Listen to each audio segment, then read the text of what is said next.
very much for the opportunity to speak into this issue. First of all, we empathize with all the families that have lost their loved ones through the kind of assault or violence that has been meted on domestic workers, mostly in Saudi Arabia. We empathize and we pray that God will grant you grace and peace, even as many of you have received your loved ones in coffins, which is a pathetic situation.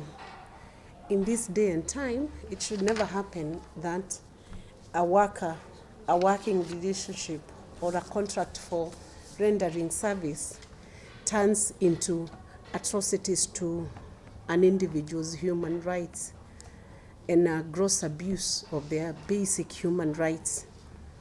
On a very bare minimum, we do appreciate that the young people are looking for employment in many, many places, including in diaspora. And we have always encouraged our young people to be innovative in looking for employment.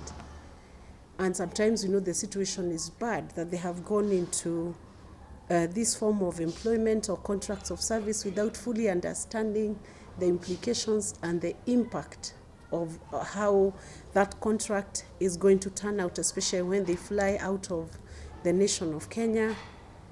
Their passports are taken away. They are denied food. They are denied sleep. They work for very long hours. It's a very pathetic situation.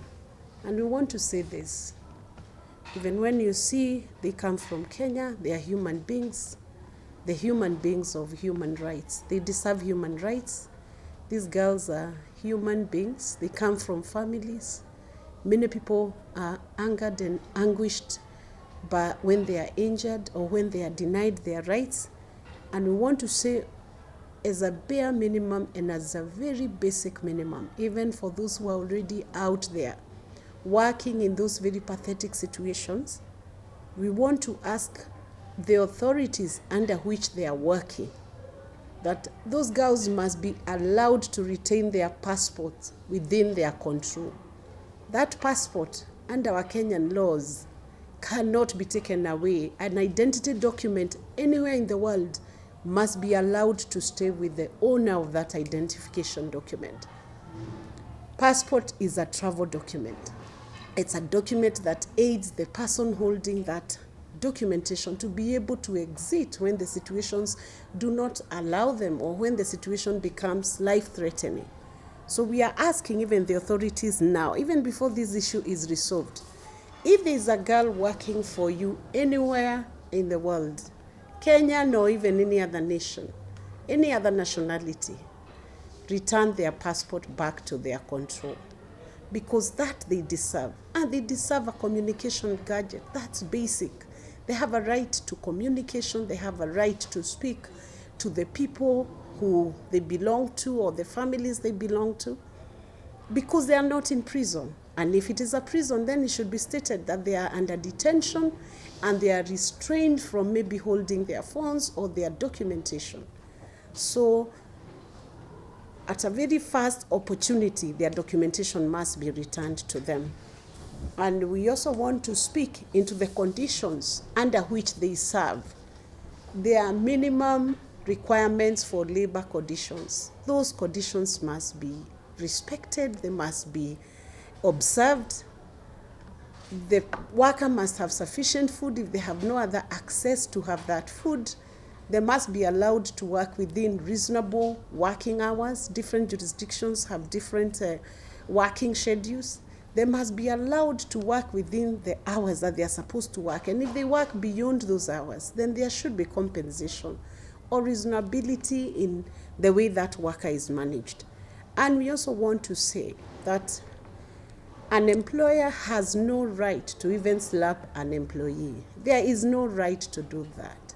They cannot use violence against the employee. They cannot assault the employee. And I'm stating this so that because this media will be, maybe this statement will be watched by many people so that even those out there can understand the basic conditions that are expected. And I want to speak to the ones who have yearned to go for jobs in diaspora.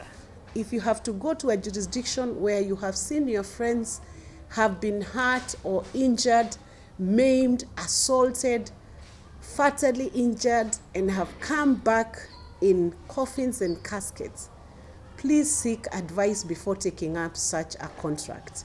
It may not be worthwhile that you come out of Kenya healthy, walk into the airport, taking a flight, only to be returned back in a coffin.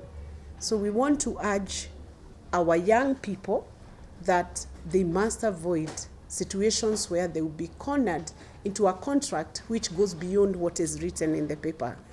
Our young people, please don't take that flight until this situation is resolved, especially to Saudi Arabia, until the governments negotiate. We are aware there are many other workers in Saudi Arabia who are working there and they have good conditions and they are never hurt, like the Philippines. They are working in Saudi Arabia. They are paid the ordinary wage. They are never injured. They are never beaten. They are never assaulted. They are never used as sexual objects. Please, the government can negotiate better terms and conditions for our workers. And since we have a new government now in Kenya, under Kenya Kwanza, we would want the government to be given a chance to negotiate better terms and better contracts with the government of Saudi Arabia. Thank you. Thank you.